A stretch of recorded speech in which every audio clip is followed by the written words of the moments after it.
Assalamualaikum warahmatullahi wabarakatuh.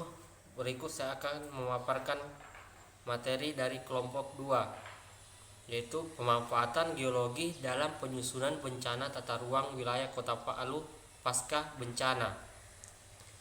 Dosen pengampu Andi Hairul Ahsan, SPMS. Berikut daftar nama-nama kelompok 2: Ruspandi Patiwel, Nursuci Islami Manginto, Zaskia Khairunisa, Nanda Hairani, dan terakhir Abdurrahman. Program studi S1 Perencanaan Wilayah Kota Palu, jurusan Teknik Arsitektur, Fakultas Teknik. Tahun 2021. Bab 1 Pendahuluan. Latar belakang. Provinsi Sulawesi Tengah terletak di bagian tengah Pulau Sulawesi, Indonesia. Kedudukan ibu kota Provinsi Sulawesi Tengah berada di Kota Palu. Luas wilayah Provinsi Sulawesi Tengah sebesar 61.841,29 km persegi. Provinsi ini memiliki 12 kabupaten dan 1 kota. Kota Palu yang merupakan pusat gempa yang mengakibatkan tsunami pada tanggal 28 September 2018, lalu berkekuatan 7,4 skala Richter dan berpusat di lepas pantai Tompe Sirenja dengan kedalaman 10 km. Tercatat 1.636 jiwa meninggal akibat peristiwa tersebut. Menurut data citra satelit yang didapat dari International Disaster Center, kerusakan bangunan yang terjadi di Kota Palu akibat gempa dan tsunami tersebut mencapai 2.403. Bangunan ini menyebabkan kelumpuhan Kota Palu dari sebagai aspek. Tercatat sekitar 70.000 jiwa ditampung di pengungsian. Menurut peta gempa Indonesia tahun 2010, Kota Palu masuk ke jajaran kota yang memiliki potensi gempa sangat tinggi. Dampak kejadian gempa bumi ini adalah goncangan yang telah mengakibatkan kerusakan bangunan pada gedung-gedung bertingkat dan rumah-rumah penduduk. Dampak lainnya, guncangan ini telah memicu kejadian gerakan tanah dan likuifaksi pada beberapa tempat. Pasca kejadian gempa bumi, Kota Palu memasuki tahap rehabilitas dan rekonstruksi. Tahap ini merupakan upaya untuk memulihkan kembali Kota Palu tersebut dengan melakukan pembangunan atau perbaikan fisik bangunan atau gedung pada sarana atau prasarana umum dan sosial milik Kota Palu yang rusak maupun bangunan perumahan milik masyarakat.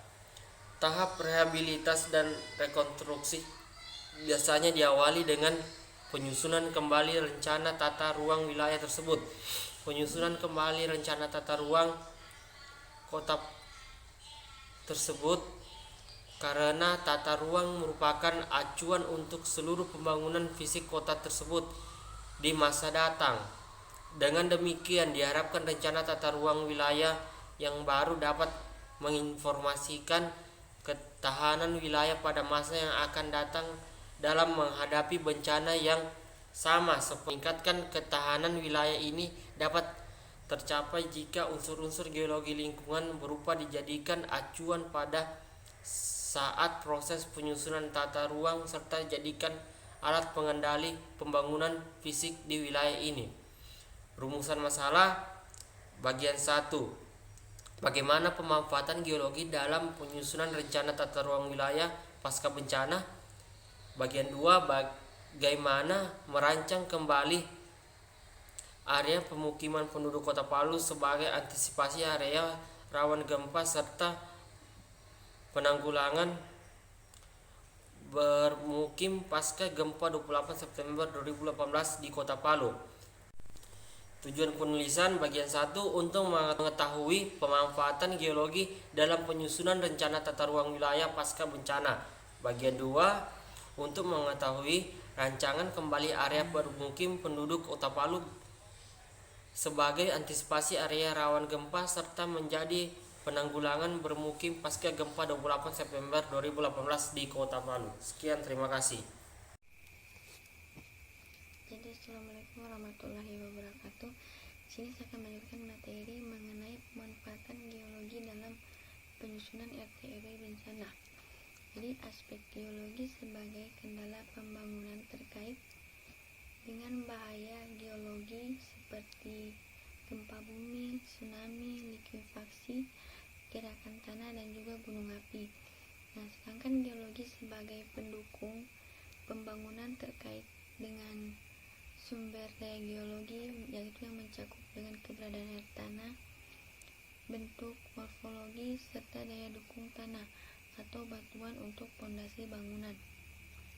Jadi kedua komponen geologi tersebut perlu disajikan secara menyeluruh agar para perencana wilayah mampu mengambil kebijakan baik di tingkat pusat maupun di tingkat daerah, dapat memahami gambaran fisik wilayahnya secara keseluruhan. Dengan demikian, tujuan untuk mengurangi dan menyelesaikan masalahnya lingkungan dan penataan ruang dapat tercapai. Jadi dalam pemanfaatan geologi lingkungan sebagai informasi awal bagi para perencana atau bagi kita sebagai penata ruang, pengelolaan lingkungan dan juga mengambil kebijakan, maka dapat diwujudkan dengan tingkat kelulusan suatu wilayah untuk dikembangkan baik sebagai kawasan pemukiman, industri, jasa, dan perdagangan. Kemudian zona pengembangan wilayah perkotaan merupakan hasil analisis komponen geologi lingkungan yang ditentukan berdasarkan total nilai. Jadi berdasarkan perjumlahan keseluruhan nilai parameter geologi lingkungan akan diperoleh nilai tertinggi dan nilai terendah juga. Jadi berdasarkan kisaran nilai tertinggi dan nilai terendah ditentukan 5 zona, yaitu yang pertama 5 zona pengembangan wilayah kota atau tingkat keleluasaan untuk pengembangan perkotaan, yakni yang pertama leluasa, kedua cukup leluasa, yang ketiga agak leluasa, yang keempat kurang leluasa, dan yang kelima tidak leluasa. Kemudian yang selanjutnya itu pengertian dari 5 zona tersebut, yaitu pertama zona leluasa adalah daerah yang memiliki sumber daya yang tinggi dan faktor kendala geologi yang rendah, mudah mengorganisasikan ruang kegiatan maupun pemulihan jenis penggunaan lahan, tidak perlu rekayasa teknologi tinggi, sehingga biaya penggunaan relatif rendah. Kemudian zona yang kedua itu adalah zona cukup leluasa, yaitu adalah zona daerah yang memiliki sumber daya geologi yang agak tinggi dan terdapat kendala geologi yang agak rendah, agar mudah dalam mengorganisasikan ruang kegiatan maupun pemilihan jenis penggunaan lahan. Namun perlu adanya rekayasa teknologi yang peranan geologi tata lingkungan dalam penataan ruang kota Palu pasca bencana gempa bumi tahun 2018 itu bulan September. Kemudian yang ketiga zona agak luas, yaitu adalah daerah yang memiliki sumber daya geologi kendala geologi menengah, cukup mudah dalam pengorganisasian ruang kegiatan maupun pemilihan jenis pembangunan lahan. Namun perlu adanya rekayasa teknologi yang agak memadai dan biaya pembangunan yang sedang. Kemudian yang keempat itu zona kurang leluasa adalah daerah dengan kondisi lahan yang memadai untuk dikembangkan serta adanya faktor pembatas atau kendala geologi lingkungan cukup tinggi. Kemudian yang terakhir adalah zona tidak leluasa adalah daerah dengan kondisi fisik lahan yang memiliki sumber daya geologi yang memadai dan tidak memadai untuk dikembangkan serta adanya faktor pembatas atau kendala geologi lingkungan yang cukup tinggi. Jadi sekian materi saya, kemudian akan dilanjutkan oleh teman saya. Baik, saya akan menjelaskan materi selanjutnya, yaitu merancang area bermukim penduduk Kota Palu sebagai antisipasi area rawan gempa. Yang pertama, kondisi fisik Kota Palu. Secara geografis, Kota Palu terletak di sepanjang pantai Teluk Palu dengan pusat kota berada di bagian tengah dari Lembah Palu. Kota Palu sendiri terletak pada pusat patahan lempeng bumi yaitu Palu Koro, yang merupakan sesar aktif sehingga memiliki aktivitas tektonik yang cukup tinggi. Yang kedua, kondisi geologi. Berdasarkan peta geologi dari Lembaga Sistem Informasi Penanaman Modal Kota Palu, didapat beberapa informasi bebatuan pembentuk daerah tersebut, yaitu yang pertama, aluvial dan endapan pantai atau kap, terdiri dari kerikil, pasir, lumpur, dan batu gampang. Yang kedua adalah molasa, selebes, serasin, dan serasin atau KTMS. Batuan ini terdapat pada ketinggian lebih rendah pada sisi-sisi kedua pematang, mendidih secara tidak selaras, formasi tinombo dan kompleks. Batuan metamorf mengandung rombakan yang berasal dari formasi-formasi lebih tua dan terdiri dari konglomerat. Assalamualaikum warahmatullahi wabarakatuh. Perkenalkan, nama saya Nanda Kairani, nomor sambuk F2312040. Saya dari kelompok 2 yang akan membawakan materi pada bagian 2.4 tentang potensi gempa Palu, 2.5 tentang area likuifaksi, dan 2.6 tentang gagasan perencanaan. Baiklah, saya akan membawakan materi yang pertama tentang potensi gempa Palu. Potensi gempa Palu bagian tengah dapat dilihat dari sistem patahan yang terjadi di daerah tersebut. Secara regional, Palu merupakan daerah aktif gempa, di mana menurut peta seismitasi USGS tersebut, tercatat sekitar 73 aktivitas gempa dari tahun 1990 sampai dengan 2018, yang rata-rata berkekuatan sekitar 4,6 skala Richter, di mana 8 diantaranya berpotensi terjadi tsunami. Pada bagian yang kedua, saya akan membawakan tentang materi area likuifaksi.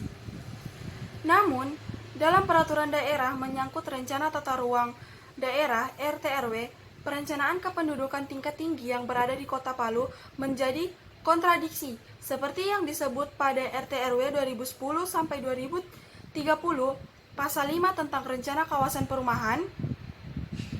Rencana pemukiman kepadatan tinggi berada pada daerah Kelurahan Baru, Kelurahan Siranindi, Kelurahan Ujuna, Kelurahan Lolu Utara, Kelurahan Besusu Tengah, dan Kelurahan Besusu Timur, dan juga Kelurahan Besusu Barat. Ini merupakan kawasan rawan likuifaksi menurut penelitian Widya Ningrum pada tahun 2012. Menurut peneliti Risna Widya Ningrum pada tahun 2012, prediksi area likuifaksi di Kota Palu bisa sangat terjadi. Ini dikarenakan formasi bebatuan, yaitu dan posisi letak kota yang berada di kawasan intensitas gempa yang tinggi. Dari penelitian tersebut, area dengan resiko likuifaksi dapat dilihat pada gambar berikut. Materi berikutnya tentang gagasan perencanaan. Gagasan perencanaan dengan konsep dan desain Palu Vertical Settlement ini diharapkan menjadi konsepsi cara bermukim baru di daerah yang rawan gempa seperti Palu. Daerah-daerah yang rawan bencana gempa, tsunami, dan likuifaksi sebagai langkah awal penanggulangan bencana secara dini maupun sebagai alokasi hunian lain. Para pengungsi di Kota Palu yang mencapai 70.000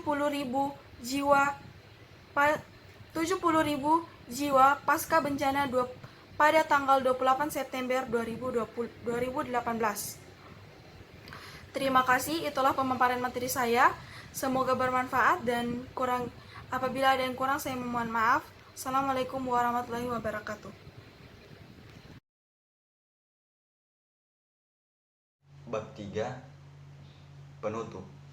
Kesimpulan, dalam pemanfaatan geologi lingkungan sebagai informasi awal bagi para perencanaan penataan ruang, pengelolaan lingkungan, dan pengambilan kebijakan, maka dapat diwujudkan dalam tingkat keleluasan suatu wilayah untuk dikembangkan, baik sebagai kawasan pemukiman industri, jasa, dan perdagangan. Tingkat kelulusan yang merupakan zonasi pengembangan wilayah perkotaan menggambarkan tingkat kesulitan dalam pengorganisasian ruang untuk alokasi kegiatan maupun pemilihan jenis penggunaan lahan. Berdasarkan tingkat kelulusan tersebut dapat dilakukan evaluasi penggunaan lahan. Hasil evaluasi ini berupa rekomendasi penggunaan lahan dan rencana tata ruang wilayah. Yang kedua adalah saran. Demikian yang dapat kita paparkan mengenai materi yang menjadi pokok pembahasan dalam tugas ini, yang dimana memenuhi ujian akhir semester tentunya masih banyak kekurangan dan kelemahannya karena terbatasnya ilmu pengetahuan dan kurangnya rujukan atau referensi yang ada hubungannya dengan judul yang dimaksud. Kami sangat berharap bagi para pembaca yang budiman bisa memberikan kritik dan saran yang membangun kepada kami demi sempurnanya tugas ini. Untuk itu saya akhiri. Wabillahi taufiq.